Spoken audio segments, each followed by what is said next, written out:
But China's blueprint for expanding reforms remains a much discussed topic days after the Central Committee of the Communist Party of China concluded its closely watched meeting. And with the CPC Central Committee's communique focusing on rural land reforms, the Chinese government has pledged to give farmers more property rights.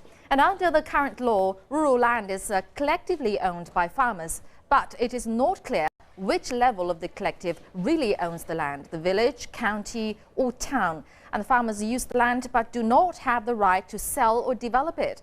However, the law allows the government to acquire farmland for public use after compensating its occupants. After the key meeting, rural land will be allowed to be directly sold on the market, cutting out the government middlemen, buy land on the cheap and resell it for far more. And to solve the problem, pilot projects are now running through the country. They allow farmers to sell or lease their land without changing the use of it. And so far, only several provinces and municipalities have tested the reform and gained experience. So what exactly do some of these pilot programs look like? Now, for more, joining me now in the studio is Jin Yingqiao, my colleague. Evening, Jin Yingqiao. We know some land reforms have been tested in provinces like Zhejiang and Guangdong. What's the latest move among the district government?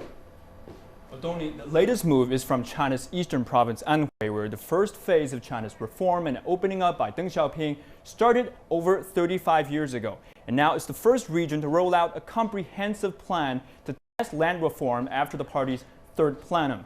On Tuesday, Anhui announced it will allow farmers in 20 counties and districts to transfer the land where they build their houses and their farmland. According to the plan, they're going to promote a trading of rural construction land that's like farmland, also collectively owned, but not for farming purposes, such as construction. And another important move to safeguard farmers' property right ownership certificates will be issued by the end of 2015.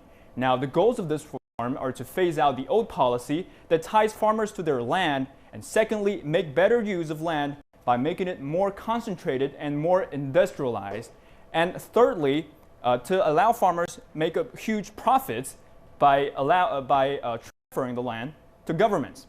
And please remember that the current practice is district governments simply seize the land from farmers and make big money selling it to developers, while farmers get little in return. So now, indeed, this is some good news for farmers to get a bigger share of the pie. All right, thank you very much, Yingqiao.